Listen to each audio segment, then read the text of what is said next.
Danielle stepped out of the small grocery store with 2 brown paper bags in her arms. The air was warm, the sun shining bright over the city. She wore a simple gray hoodie and jeans, her hair tied back in a bun, looking just like any other young woman running errands. She loved moments like these, walking by herself, without a driver or bodyguards. It made her feel normal, away from all the attention that usually came with her life as the mayor's wife. Most people in the city knew her husband, but not everyone recognized her. She liked it that way. Today was supposed to be an ordinary day, but life sometimes turns in ways no one expects. She walked down the street quietly, holding her bags close. The sound of traffic mixed with the chatter of people on the sidewalks. A group of school kids ran past, laughing, and she smiled softly at the sight. She had chosen to walk home, only a few blocks away, because she enjoyed fresh air more than sitting in a car. She never imagined how quickly this peaceful walk would turn into a nightmare. From across the street, 2 police officers sat in their patrol car. They had been restless, looking for something to do, and their eyes fell on Danielle. To them, she didn't look like a mayor's wife, a teacher, or a respected member of society. They only saw a young black woman in a hoodie, carrying bags, walking alone. Their minds, clouded by prejudice, filled with assumptions. They convinced themselves she looked suspicious, as if she might have stolen something or was hiding something. Instead of giving her the respect every citizen deserves, they whispered to each other, nodding, and stepped out of the car. Danielle didn't notice them at first. She was thinking about dinner, about whether she had remembered to buy enough vegetables, when she heard a loud voice shout from behind. "Hey, you there! Stop right now!" She turned slowly, confused, her heart skipping a beat. The 2 officers were already walking toward her, hands on their weapons. Her mind raced. She had done nothing wrong. Why were they calling out to her? She clutched her grocery bags tighter, suddenly nervous. "Put the bags down. Hands where we can see them," one officer barked. The street grew quieter as people turned their heads toward the sound. Danielle blinked in shock. "Excuse me? I don't understand," she said, her voice calm but trembling just a little. Before she could say more, both officers drew their guns and pointed them straight at her. In that instant, the world seemed to stop. A mother pushing a stroller gasped and pulled her child closer. A man standing at the bus stop took out his phone, beginning to record. Strangers froze in place, staring at the unbelievable sight of 2 armed police officers pointing guns at a young woman holding groceries. Danielle's breath caught in her chest. She felt fear, a fear no one should ever have to feel. She looked at the shiny black weapons pointed at her and thought of all the news stories she had read, all the lives cut short because of moments like this. Slowly, carefully, she placed the bags on the ground, apples rolling out and scattering across the pavement. Her knees weakened, but she stood tall.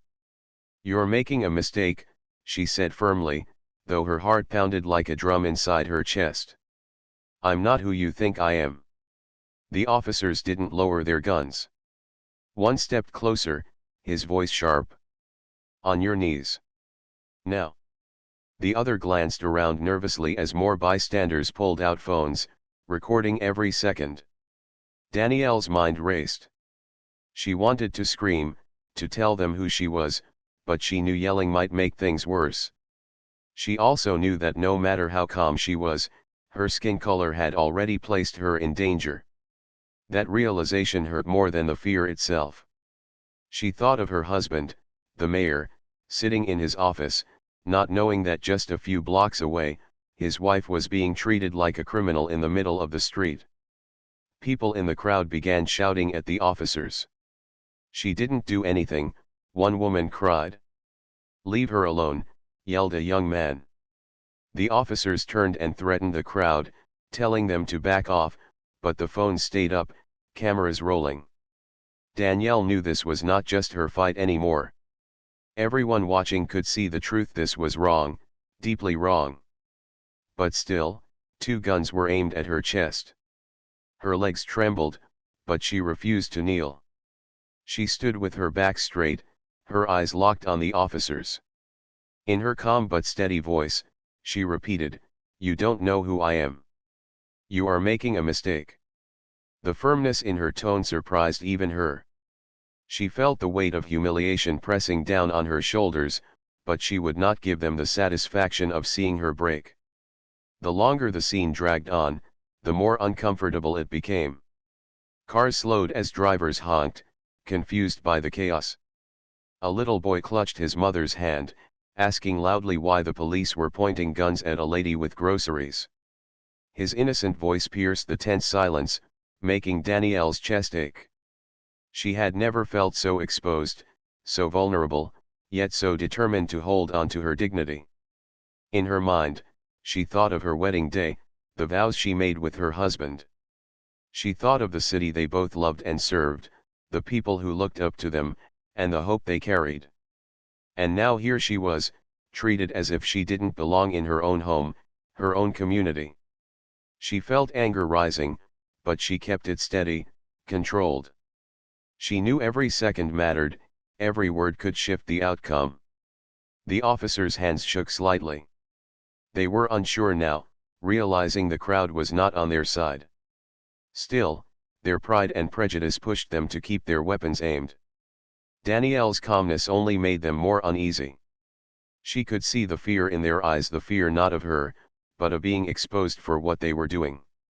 Deep down, she knew this was no accident. This was what happened when bias ruled over justice. Yet she stood firm, not just for herself, but for everyone who had ever been in her place, silenced, humiliated, or worse. Minutes passed like hours. The street was filled with whispers, the hum of recording phones, and the heavy breathing of two armed officers facing a woman who refused to bow down. Danielle could feel sweat on her forehead, her heart racing, but she never let her voice waver. She was afraid, terrified even, but she would not give in. She would not kneel for a crime she never committed. And so, in the middle of an ordinary street, what began as a simple walk home turned into a moment that would soon shake the city. Danielle stood with her head high, facing the cold barrels of two guns, her groceries scattered across the ground. She had no shield, no protection, only her truth. But sometimes, truth is the strongest armor of all. Danielle's heart pounded in her chest, yet she forced herself to breathe slowly. She stood there in the middle of the street with the sun glaring down, the heat of the asphalt rising through her shoes, and two police guns aimed directly at her. The bags of groceries she had carried so carefully just minutes ago now lay on the ground, fruits rolling across the sidewalk. It was more than a humiliating scene, it was frightening, unfair, and dangerous. "On your knees," one of the officers barked again. His voice was harsh, and the tone made it clear he was used to being obeyed instantly. The other officer kept his stance, his weapon steady though his eyes darted nervously toward the crowd gathering around them.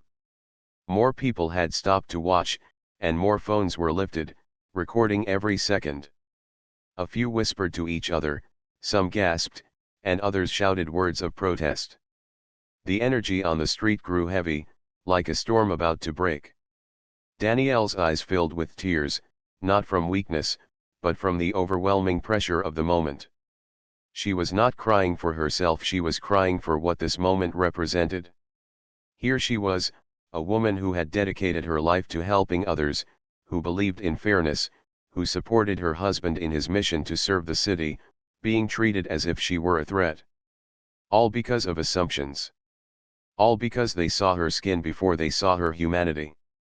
Her voice trembled but carried a strong edge. "I told you, you don't know who I am. You're making a mistake." She wanted to scream her identity, to tell them she was the mayor's wife, but something inside her resisted. Why should she have to announce her worth, her position, just to be treated with basic respect? Shouldn't her dignity as a human being be enough? That thought fueled her, gave her courage to stand taller even as the gun seemed to inch closer. The crowd grew louder. A man in a delivery uniform shouted, "She didn't do anything. Look at her hands, she's empty." Another woman called out, "Put your guns down. This is wrong." Children clung to their parents, wide-eyed, asking questions in innocent voices that broke the hearts of those around. "Why are they pointing guns at her?" a little girl asked, tugging at her mother's sleeve. The mother had no answer, only tears forming in her eyes. The officers, however, doubled down. Pride mixed with fear, making them defensive. "Everyone back up," one of them warned, waving his free hand toward the crowd. "This is police business. Stay out of it." But the words did nothing to calm anyone. Instead, the crowd only leaned in closer, determined to witness, determined not to let this young woman disappear into silence. Danielle took a step back, raising her hand slightly, not in surrender but to show she held nothing. Her palms faced outward, and her voice carried again, stronger this time. "I am not a threat. You are humiliating me for no reason. I have every right to stand here." She locked eyes with one of the officers, and for a moment, even he seemed shaken by her calmness. She did not beg, she did not cry out for mercy, she stood with the quiet power of someone who knew her truth. But inside, Danielle felt the trembling fear of what could happen next. Every second felt like an eternity. One wrong move, one sudden misunderstanding, and her life could end right there on the pavement. She thought of her husband, the mayor, working in his office just blocks away. If something happened to her, how would he carry that burden? She thought of her mother's voice, always telling her to be brave, to stand for herself and others. She thought of all the women and men before her who had faced injustice and never backed down. She couldn't let fear silence her. The scene stretched on, unbearable in its tension. The sound of sirens in the distance made the crowd murmur, unsure if more police were arriving or if someone had called for help.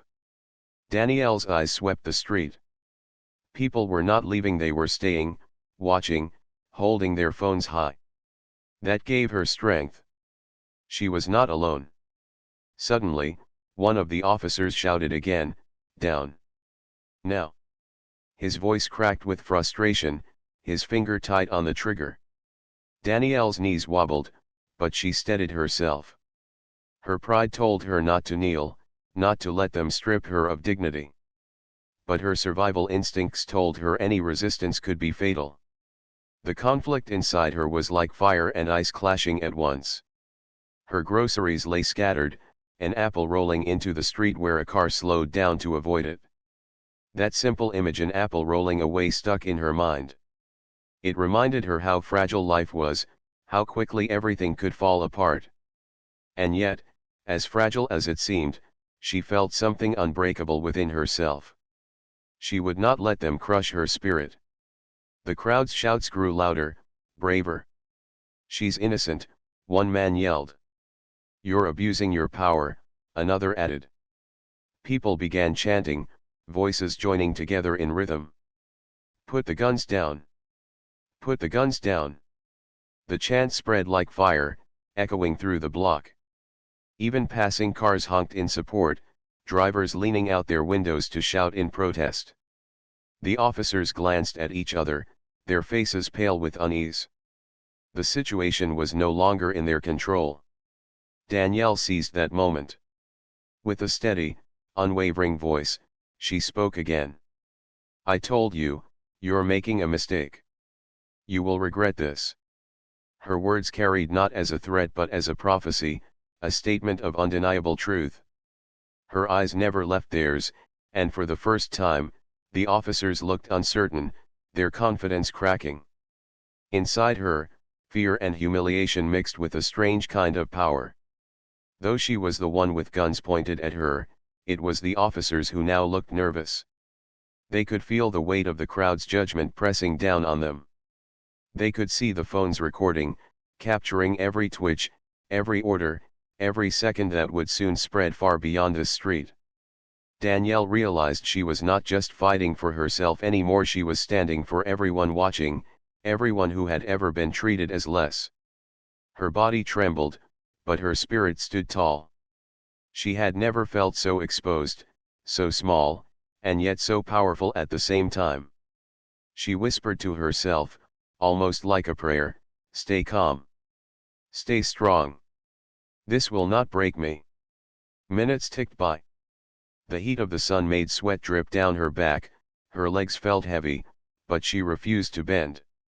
She kept repeating the same words when the officers barked orders. "You don't know who I am. This is a mistake." Each time she said it, her voice grew steadier, her resolve sharper. And in that tense standoff, something shifted, not in the guns pointed at her, not in the officers' stubborn faces, but in the air itself. The crowd believed her. They saw her truth. She was no criminal, no danger, no suspect. She was a woman standing alone against power gone wrong. And deep down, she knew the truth would not stay hidden much longer. The world had already begun to change around her, though neither officer realized it yet. The moment was being captured, spread, and soon the truth of who she really was, the wife of the city's mayor, would come crashing down on them like a storm they never expected. But for now, in that tense, dangerous moment, Danielle stood tall in the middle of the street, surrounded by fear, humiliation, and the sound of chanting voices that refused to let her stand alone. The moment stretched like eternity. Danielle stood frozen, her palms still open in the air, her chest rising and falling with slow breaths as she faced the two armed officers. The shouting from the crowd around her grew louder, but in her ears everything sounded distant, muffled, as if she were trapped inside a bubble of fear and strength at the same time. The guns had not moved. The men holding them had not stepped back. It was a strange balance of power, two officers clinging to authority and one woman refusing to bow to their prejudice. Suddenly, from down the street, a car horn blared, sharp and long. A black sedan slowed near the crowd, and the driver, a man in a neat suit, leaned out the window with a shocked expression. He recognized the face standing in the middle of the chaos. "Danielle," he shouted, his voice cutting through the noise. The crowd stirred, some turning to see the newcomer. The car door flew open, and the man hurried toward her, waving his hands as if trying to stop a disaster. He was Councilman Richard Lane, one of the mayor's closest allies and a well-known public figure himself. He pushed through the bystanders, his voice shaking with anger. "What are you doing? Do you even know who that is?" he yelled at the officers. Danielle's heart leaped at the sight of a familiar face. Relief washed over her, but she held her composure. The officers, however, shifted nervously. Their eyes darted toward the councilman, confused by his urgent tone. "Stay back, sir," one of them barked, still keeping his gun trained on Danielle. "Back!" Richard shouted, his face red. "Are you out of your minds? That's Danielle Harris, the mayor's wife." The words exploded into the air like thunder. Gasps spread through the crowd, people turning to one another with wide eyes. "The mayor's wife," someone whispered. "Did he just say the mayor's wife?" Another voice added, "Oh my God, they're pointing guns at the mayor's wife."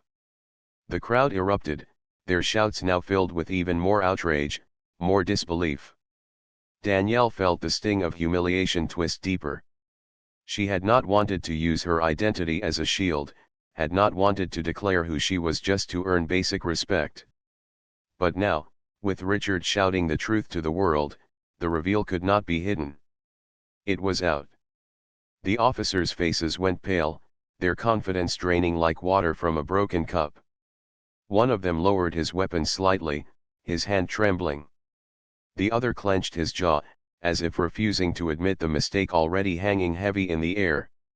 Richard stepped closer, pointing at Danielle with urgency. "Do you understand what you've done? Do you know who you've been threatening this whole time? She's not a criminal, she's not a suspect, she is the First Lady of the city." His words carried the authority of truth, echoing off the buildings around them. The phones in the crowd caught everything: the guns, the panic on the officers' faces, the dramatic revelation. People muttered, "This is going viral. This is going everywhere." Others shouted angrily at the officers, demanding they drop their weapons immediately. Danielle finally let out a slow, steady breath. Her eyes, sharp and unflinching, locked on the men still holding their weapons. "I told you," she said in a calm, steady voice, "you were making a mistake." She did not scream or shout. She did not break. Instead, her words landed with the quiet power of dignity, forcing the truth deeper into their shame. The officer who had been the most aggressive swallowed hard, his throat dry. Slowly, reluctantly, he began to lower his gun. The other followed, though his eyes still flickered with pride and embarrassment. The silence from them was deafening. For the first time, they realized the world was not on their side. The crowd cheered, clapping and chanting Danielle's name now. Some called out, "We're with you, Danielle." Others shouted, "Shame on them." The shift was dramatic. The power that had been in the officers' hands only moments ago now belonged to the woman they had tried to humiliate. Danielle bent down carefully to pick up her grocery bags. A bruised apple rolled into her palm, and she held it gently, almost as a symbol of the moment: something that had fallen, something damaged, but not destroyed. She stood tall again, her face calm, her body trembling only on the inside. The officers avoided her gaze, pretending to focus on the ground, but everyone could see the guilt burning in their expressions. Richard walked over to her, his voice gentler now. "Are you all right?" he asked softly. Danielle nodded, though her throat was dry. "I'm fine," she whispered, though the truth was far from fine. Inside, she was shaking, but she refused to let it show. She would not let the officers see her as weak. A reporter who had been nearby ran closer, snapping photos. "Mrs. Harris, did they really point guns at you?" he asked breathlessly. Danielle looked at him, her face calm but firm. "Yes. And the whole world should see it." Her answer sent a wave of murmurs through the crowd. People clapped again, some with tears in their eyes. It wasn't just about her anymore, it was about every person who had ever faced such injustice without a voice to defend them.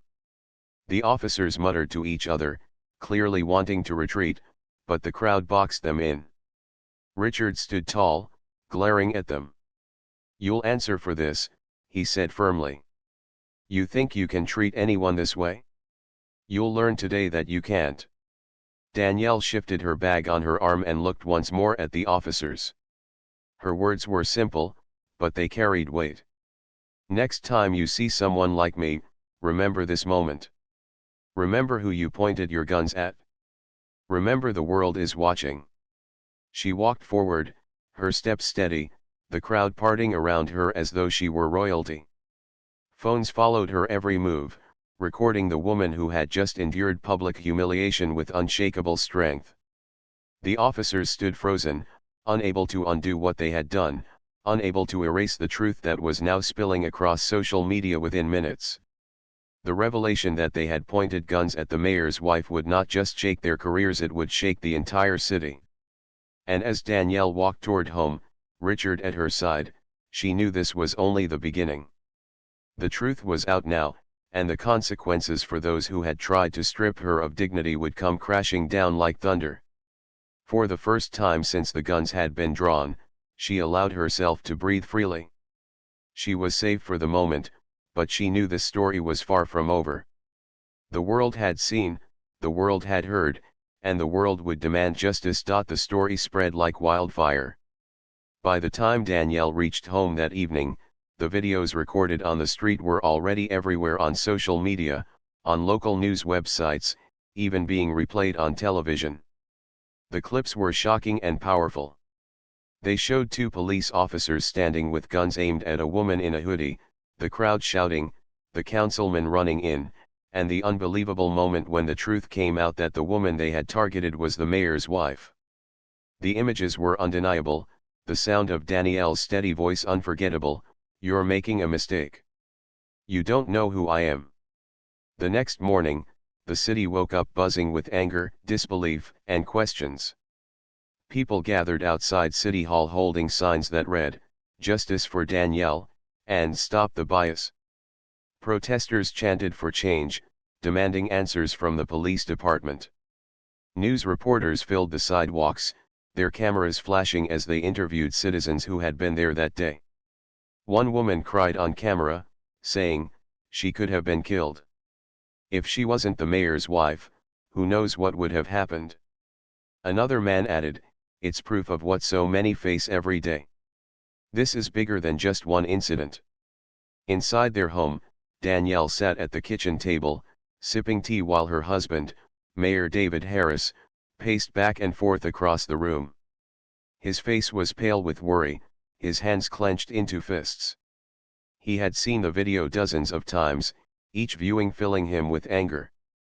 But Danielle, calm and graceful as always, touched his arm and said softly, "Don't let anger control you.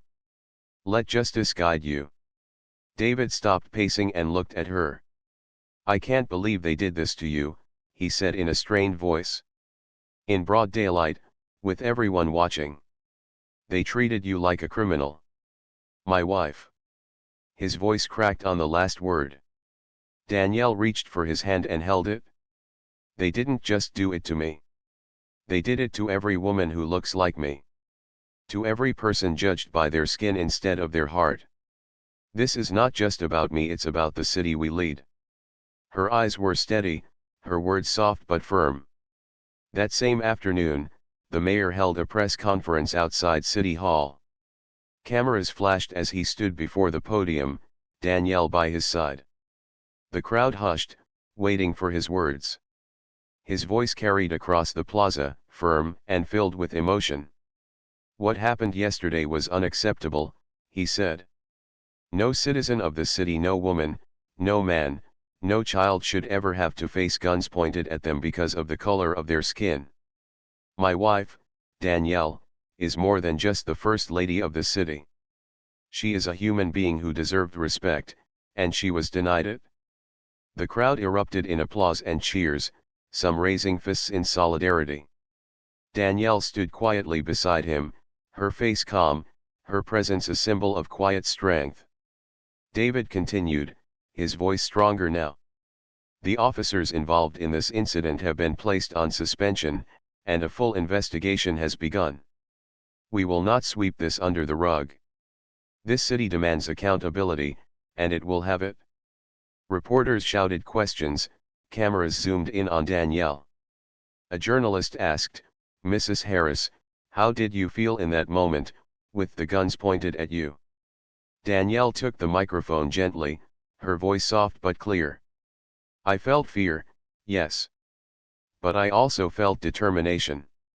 Because I knew I could not let them break me. And now I know, because of all of you, because of the people of the city, that they will not break us. Together, we can change this." Her words were met with thunderous applause. Some in the crowd wiped tears from their eyes. She wasn't just the mayor's wife anymore, she had become a voice for the voiceless, a symbol of dignity and strength in the face of injustice. The officers, meanwhile, faced growing backlash.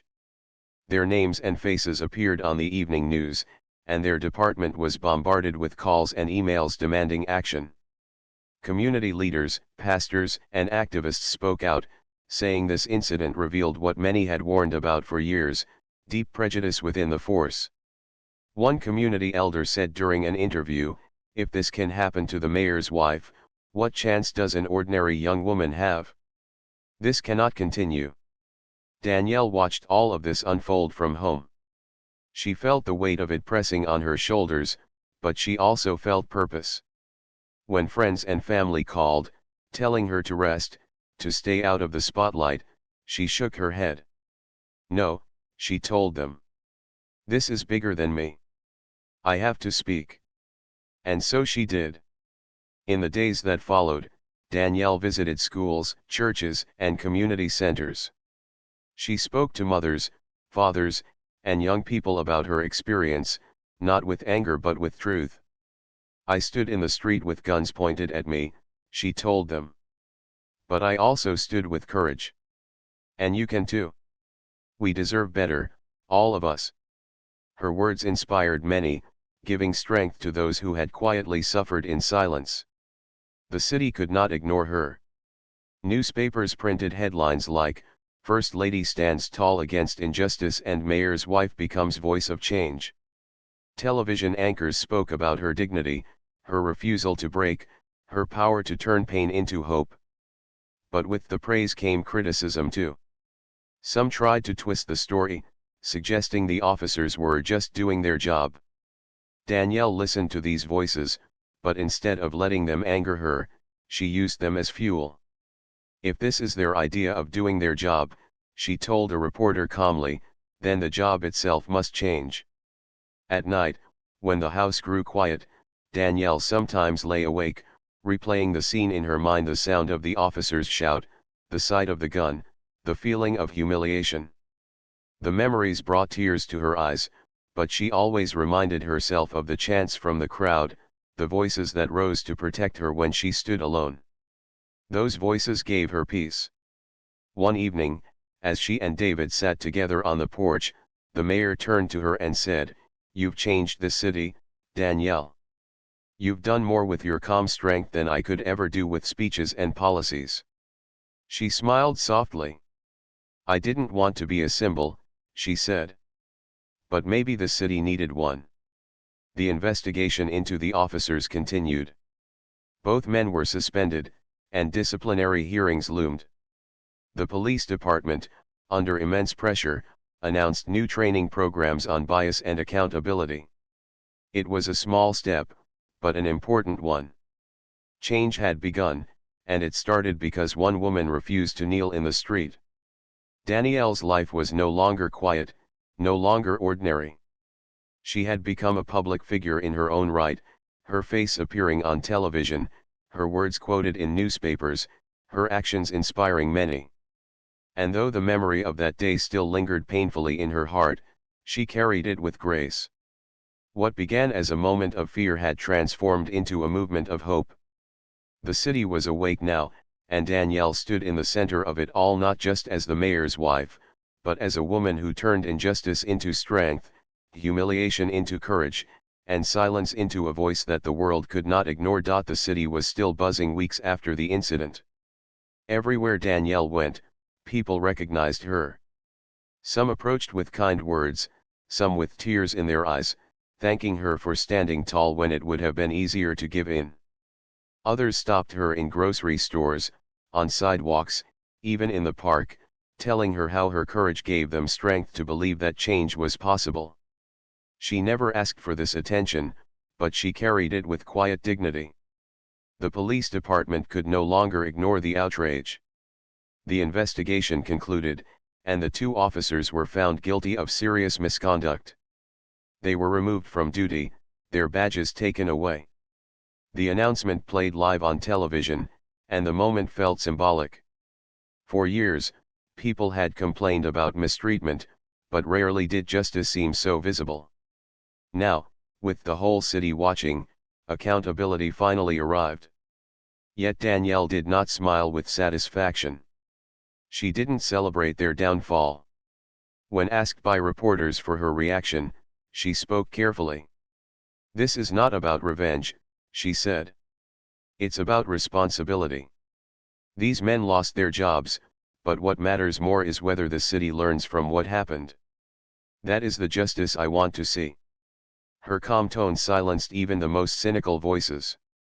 She was not seeking punishment for its own sake, she was seeking true change. Mayor David stood proudly beside her, though he knew this experience had shaken him more than anyone realized.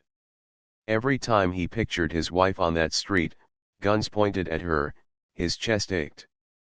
But seeing how she carried herself afterward filled him with admiration.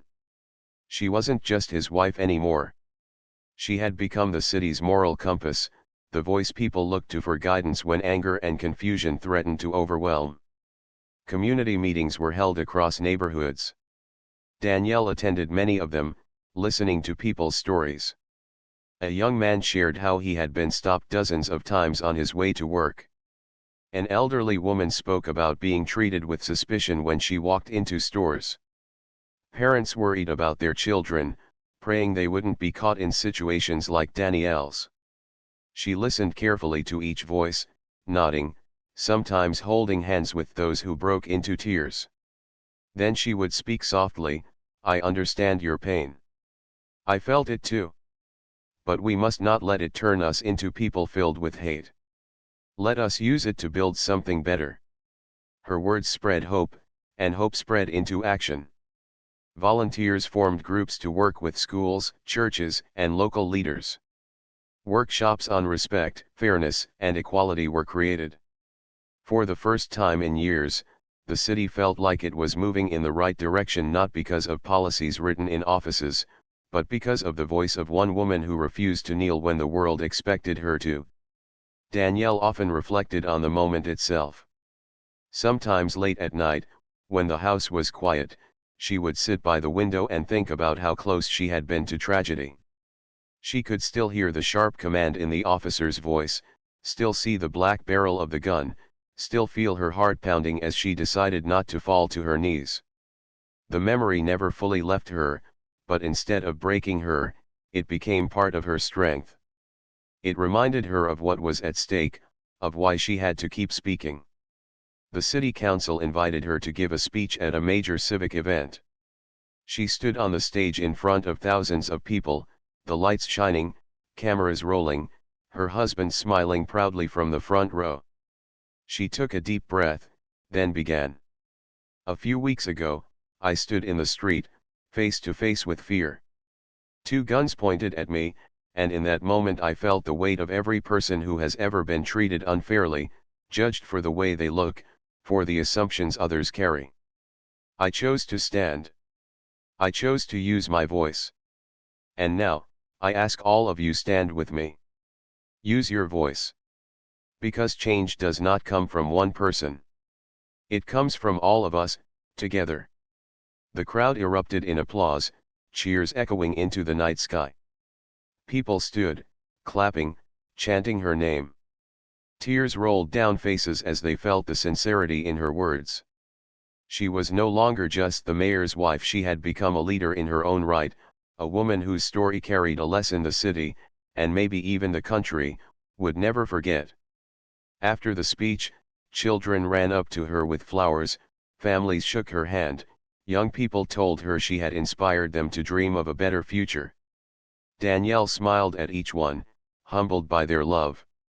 In her heart, she thought back to that apple rolling on the street, the symbol of fragility.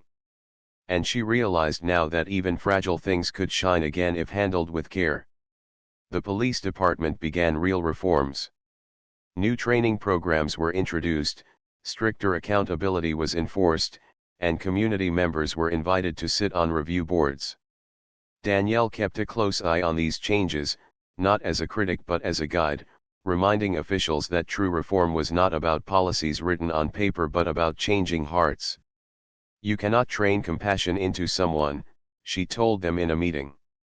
"But you can remind them that every person they meet has a story, a family, and a dignity that must never be ignored." Months later, Danielle and David walked together down that same street where everything had happened. The memory was still heavy, but the atmosphere was different now. Murals had been painted on nearby walls, colorful art filled with messages of justice and hope. One mural showed a strong woman standing tall with her hands open, surrounded by words like courage, truth, and change. Danielle paused, recognizing the image was inspired by her. She looked at it quietly, then whispered to her husband, "It's not me they painted, it's every woman, every man, every child who has ever stood against fear." David squeezed her hand gently, his eyes full of pride. "Still," he said softly, "it started with you." As the sun set, the golden light spilled across the street, casting long shadows. Danielle felt a deep sense of peace. She had not asked for this journey, but it had chosen her. And she had faced it with dignity. She knew there was still much work to be done, but she also knew the city was different now, more awake, more aware, more willing to fight for what was right. Her story had become more than just a shocking moment caught on video. It had become a lesson, a reminder, and a call to action. And as Danielle walked forward, side by side with her husband, she carried not just the memory of that painful day, but also the hope of a future where no one else would have to endure what she had faced. The world had tried to strip her of dignity, but instead it revealed her strength. She was no longer just Danielle Harris, the mayor's wife. She was Danielle Harris, a symbol of courage, a voice of justice, and a beacon of hope for an entire city. And that truth, born from a moment of humiliation, would shine forever.